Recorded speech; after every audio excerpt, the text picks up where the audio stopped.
गरीब सास बहू का घास का ऑटो। निर्मला की तबीयत ज्यादा खराब हो रही होती है। वह दर्द से करहा रही थी कि तभी उसका बेटा ऑटो चलाने के बाद दोपहर के समय घर पर आता है और उसकी हालत देखकर कहता है, अरे माँ, क्या हुआ? आपकी तो बहुत ज्यादा तबीयत खराब हो रही है। चलिए मैं आपको दवाई दिला कर लाता हूँ। नीरज अपनी माँ को अपने ऑटो में बिठाकर ले जाने वाला था, लेकिन अचानक से ही उसका ऑटो बंद हो जाता है और वह चलने का नाम ही नहीं लेता। इस ऑटो से तो मैं बहुत ज्यादा तंग आ गया हूँ। सारा दिन इसने मुझे इसी तरह परेशान किया, कभी भी बंद हो जाता है। चलिए माँ, आपको मेरे साथ पैदल पैदल चलना होगा। पैदल जाना बहुत मुश्किल है बेटा, मेरी हालत नहीं है जाने की। नीरज के पास कोई उपाय नहीं था, जिसके चलते वह अपनी माँ को अपनी पीठ पर बिठा लेता है और हॉस्पिटल लेकर जाता है। जो उसने पूरे दिन पैसे कमाए थे उससे वह अपनी माँ की दवाई ले आता है। माँ, ये दवाई है, पहले कुछ खाना खा लेना, उसके बाद दवाई खा लेना। अस्पताल से घर आने के बाद जब निर्मला रसोई में खाना ढूंढ रही होती है तो उसे वहाँ पर खाने का एक दाना तक नहीं मिलता। दादी माँ, राशन तो सुबह ही खत्म हो गया था। माँ ने कहा था कि वह मालिक से कुछ पैसे लेकर राशन लेकर आएंगी। यहाँ निर्मला, राधिका और नीरज तीनों ही भूख से तड़प रहे होते हैं, तो वहीं बेचारी मनीषा अपने मालिक के घर के गार्डन में सभी पौधों को पानी दे रही होती है। पानी देने के बाद वह अपने मालिक के पास जाकर उनसे पैसे मांगती है। मालिक, हमारे घर में राशन खत्म हो गया है, हम दाने दाने से तरस रहे हैं, मुझे कुछ पैसों की जरूरत है, पैसे दे दीजिए। बैंक में बहुत सी परेशानियां चल रही हैं, मैं पैसे नहीं निकाल पा रहा, तुम कल या परसों ले जाना पैसे। अब बेचारी मनीषा और भी ज्यादा परेशान हो जाती है। उसके पास ना तो पैसे थे और ना ही घर पर राशन का एक दाना, जिसके चलते वह गार्डन से हरी भरी घास इकट्ठा करती है और उन्हें साफ करके अपने थैले में रख लेती है। इसके बाद वह वहां से जाने वाली होती है कि तभी उसे एक चिड़िया के चू चू करने की आवाज आती है।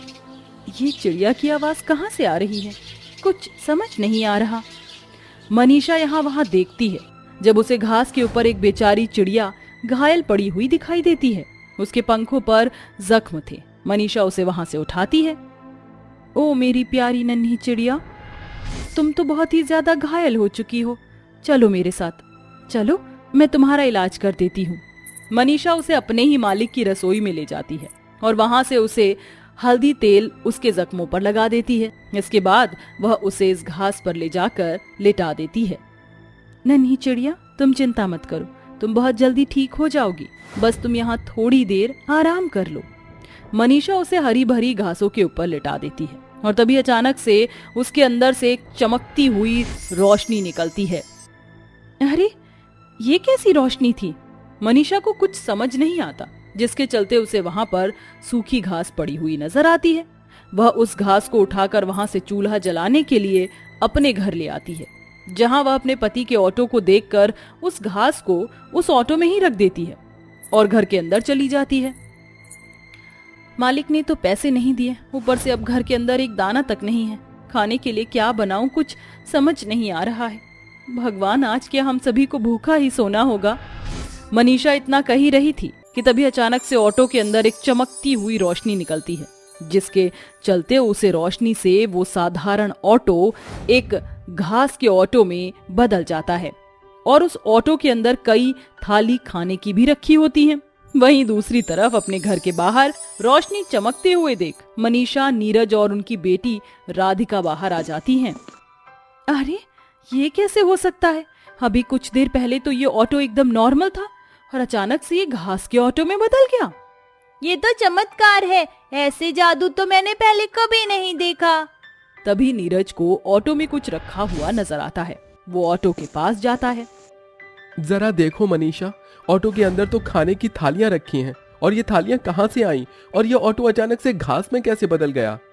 मुझे तो कुछ समझ ही नहीं आ रहा, ऊपर से डर भी बहुत लग रहा है। मुझे तो कुछ समझ ही नहीं आ रहा, ऊपर से डर भी बहुत लग रहा है। अजी, ऑटो के पास मत जाइए, कहीं कुछ गड़बड़ ना हो। माँ, इसमें मुझे कुछ गड़बड़ नहीं लग रही, चलो उसके अंदर से खाना उठा लेते, मुझे बहुत जोरों से भूख लगी है। अभी घर के अंदर से निर्मला भी बाहर आती है। लगता है ये मदद हमारी भगवान ने की है और ये खाने का अपमान मत करो, चलो इसे अंदर ले चलते हैं। निर्मला के कहने पर नीरज और मनीषा दोनों ही ऑटो के अंदर से खाने की थालियां निकाल लेते हैं। इसके बाद फिर से फोटो के अंदर से एक चमकती हुई रोशनी निकलती है, जिससे वह ऑटो नॉर्मल ऑटो में बदल जाता है, लेकिन वह बिल्कुल नया और साफ सुथरा दिखाई देता है। ये देखो, ये कोई मामूली ऑटो नहीं बल्कि एक जादुई ऑटो हो गया है। ये जो घास इस ऑटो में रखी थी वो कोई मामूली नहीं बल्कि जादुई घास थी। घास? कैसी घास? किस घास की बात कर रही हो तुम? मेरे मालिक के घर पर जब मैं पौधों को पानी दे रही थी और गार्डन की साफ सफाई कर रही थी, सारा काम खत्म होने के बाद जब मैं वापस घर जा रही थी तो मुझे गार्डन की तरफ से एक चिड़िया के चूचू करने की आवाज आई थी, जिसके चलते मैं गार्डन में गई और मैंने देखा वहां एक चिड़िया जख्मी थी। मैंने उसकी मदद की और वापस उसे इस घास पर लाकर रख दिया था। जैसे ही मैंने उसे वहां रखा, वहां की घास सूख गई और उस घास को मैं जलाने के लिए घर पर ले आई थी, जिसे मैंने ऑटो के अंदर रखा था। लगता है उसी घास की वजह से ये घास का जादुई ऑटो बन गया है। समझ आया बहू, वो कोई मामूली नहीं बल्कि एक जादुई चिड़िया थी जिसने मदद के बदले मदद की है। तुम्हारी नेकी की वजह से आज तुम्हें ये जादू मिला है, इसका लाभ उठाओ। खाना लेकर वो सभी घर के अंदर आ जाते हैं, जिसके बाद उसे रात वह पेट भर कर खाना खाते हैं। अब उन्हें किसी भी चीज की जरूरत पड़ती तो वह जादुई घास के ऑटो के पास आते और उससे मांग लेते। जादुई घास की ऑटो, मुझे कुछ पैसों की जरूरत है। मुझे मेरी बेटी को अच्छे स्कूल में दाखिला कराना है। क्या तुम मुझे कुछ पैसे दे सकती हो? इतना कहते ही चमकती हुई रोशनी निकलती है और ऑटो अचानक से घास के ऑटो में बदल जाता है, जिसके बाद उसके अंदर से खूब सारे पैसे निकलकर बाहर आते हैं। पैसों को देखकर मनीषा बहुत खुश होती है और उन पैसों से अपनी बेटी का एडमिशन करवा देती है। वहीं नीरज अपना काम नहीं छोड़ता, वो ऑटो को चलाकर पैसा कमाता है, जिसके चलते वह अच्छा खासा पैसा कमा लेता है। अरे वो जब से ये ऑटो जादुई बना है तब से ये बहुत अच्छा चल रहा है, बिल्कुल जैसे नया हो। नीरज के घास के ऑटो में सब लोग खुशी खुशी बैठते हैं, क्योंकि घास की वजह से ऑटो के अंदर बहुत ज्यादा ठंडक रहती है। एक दिन मनीषा उस चिड़िया को याद कर रही होती है और ऑटो की तरफ देख रही होती है। आज जो हमारी परेशानियां खत्म हुई हैं, इस सबका श्रेय उस मासूम सी चिड़िया का है। काश कि मैं उससे मिल पाती और उसे शुक्रिया अदा कर पाती। तभी जादुई चिड़िया उड़ते हुए मनीषा के पास पहुंचती है और कहती है, शुक्रिया तुम्हें नहीं बल्कि मुझे करना चाहिए। तुमने मेरी मदद की, बस उसी के बदले मैंने तुम्हारी मदद की। आखिरकार तुम आ ही गई, मुझे तुम्हारा ही इंतजार था। तुमने मेरी मदद करी, इसके लिए तुम्हारा बहुत शुक्रिया। तुम्हारी वजह से अब हमारी सारी परेशानियां खत्म हो गईं। मनीषा के इतना कहते ही चिड़िया खुशी से वहां से उड़ जाती है। उस दिन के बाद से मनीषा अपने पूरे परिवार के साथ और जादुई घास के ऑटो के साथ खुशी खुशी रहने लगती है। मैंने जो कह दिया सो कह दिया, अब इस बात पर बहस करने का कोई फायदा नहीं है। मैंने अपने दोस्त रामलाल से वादा किया था कि उसकी दोनों बेटियां मेरे घर की बहू बनेगी। आप समझते क्यों नहीं हैं? लोग क्या कहेंगे कि हमारी बहुएं गांव की गंवार लड़कियां हैं। अरे हमारा यहाँ एक स्टैंडर्ड है। मनीषा भूलो मत, अगर मैं गांव से यहाँ शहर आकर काम नहीं करता तो आज हम भी उसी गांव में होते। अमन और रोहित की शादी तुम अपनी मनपसंद लड़कियों से करवा रही हो ना, मैंने इसके लिए तुम्हें कुछ नहीं कहा, लेकिन आशीष और सूरज की शादी झुमरी और बिजली से ही होगी। मनीषा अपने चारों बेटों के लिए शहर की पढ़ी लिखी लड़कियां लाना चाहती थी, लेकिन अपने पति के आगे मनीषा की एक नहीं चलती, जिसके चलते मनीषा की 2 बेटों की शादी तो शहर की पढ़ी लिखी शनाया और कियारा से हो जाती है, और वहीं 2 बेटों की शादी गांव की गंवार बिजली और झुमरी से हो जाती है। हाय रे मोरी दैया, ये घर है या कोई बंगला? इतना बड़ा घर तो हमने फिल्मों में देखा है बस। ए झुमरी, वो झुमर तो देख कितना चमक रहा है। ऐसा लग रहा है कि जगत के सारे तारे इस घर में आ गए हों और एक साथ टिमटिमा रहे हों। What kind of language is this, mummy ji? किन गवारों को बहू बनाकर ले आई हैं आप? मैं इन गवारों को बहू बनाकर नहीं लेकर आई हूँ, तुम्हारे ससुर जी लेकर आए हैं। उनके वादे के चक्कर में हमारी तो पूरे मोहल्ले में बेइज्जती हो गई है। सारा मोहल्ला हम पर हंस रहा है। मनीषा बस भी करो, कब से बहुएं दरवाजे पर ही खड़ी हुई हैं। चलो अब जल्दी से उनका गृह प्रवेश करो। मनीषा अपनी चारों बहुओं का गृह प्रवेश कराती है और उन्हें उनके कमरे में भेज देती है। अगले दिन होते ही चारों बहुएं तैयार होकर नीचे आ जाती हैं। तुम चारों की आज पहली रसोई है। अपनी पहली रसोई में तुम चारों को मीठे में कुछ बनाना है तो जल्दी से अब अपनी पहली रसोई की तैयारी में लग जाओ। इतना कहकर मनीषा वहां से चली जाती है। मनीषा के जाते ही मनीषा की दोनों गांव की बहुएं तो अपनी पहली रसोई की तैयारी में लग जाती हैं। लेकिन वहीं दोनों शहरी बहुएं खड़ी रहती हैं और एक दूसरे की शक्ल देखते हुए कहती हैं, कियारा, मैंने तो आज तक मैगी भी नहीं बनाई है और मैं तो आज तक किचन में ही नहीं गई। अब हम दोनों क्या करें? एक काम करते हैं, YouTube से देखकर हम कुछ बना लेते हैं। जहाँ एक तरफ झुमरी और बिजली खीर बनाती हैं तो वहीं दूसरी तरफ शनाया और कियारा उन्हें देखकर YouTube से खीर बनाती हैं। अरे मोरी दैया शनाया, ये तुम खीर बनावत हो या रायता? इतनी पतली खीर कौन बनाता है? तुमको क्या खाना नहीं आवत है का? हमने तो सुना था कि शहर की लड़कियां बड़ी पढ़ी लिखी होती हैं और सारी चीजों की जानकारी रखती हैं, लेकिन तुम लोगों को तो खीर भी नहीं बनावत आवत है। ओह, तुम अब हमें सिखाओगी कि खाना कैसे बनता है और कैसे नहीं? गांव की रहने वाली गवार कहीं की। ओह हमारी शनाया देवरानी, ज्यादा फालतू बोलने की कौन जरूरत नहीं है, वरना तुम्हारा शनाया का शहनाई बनाने में ज्यादा देर नहीं लगेगी। तुम्हारी इतनी हिम्मत कि तुम हमसे इस तरीके से बात करोगी? तुम्हारी औकात क्या है हमारे सामने जो हमसे इस तरह से बात कर रही हो? सुनो हमारी प्यारी कियारा देवरानी, मेरा नाम किराया नहीं कियारा है। अब हम तुम्हें का ही बोले, तुम्हारा तो नाम ही इतना अजीब है। छोड़ो, तुमसे बहस करने का हमारा कौन मन नहीं है। इतना बोलकर झुमरी और बिजली वहां से चली जाती हैं। कियारा और शनाया को अपनी बेइज्जती बिल्कुल भी बर्दाश्त नहीं होती, जिस वजह से वो अब झुमरी और बिजली से बदला लेने के लिए सोचती हैं। वो उनकी बनाई हुई खीर में बहुत सारा नमक डाल देती हैं। थोड़ी देर में चारों बहुएं अपनी अपनी खीर ले जाकर डाइनिंग टेबल पर सर्व करती हैं। आशा जैसे ही झुमरी और बिजली की खीर खाती है तो फौरन ही उसे थूक देती है। छी छी छी छी, ऐसा लग रहा है कि नमक में ही खीर डाल दी हो। मुझे तो लगा था कि भले ही गंवार और गांव की हो तो कम से कम खाना तो अच्छा बनाना आता होगा, लेकिन तुम दोनों को तो ये भी नहीं आता। हमने तो खीर में चीनी डाली थी, लेकिन ये चीनी नमक में कैसे बदल गई ये नहीं पता हमको।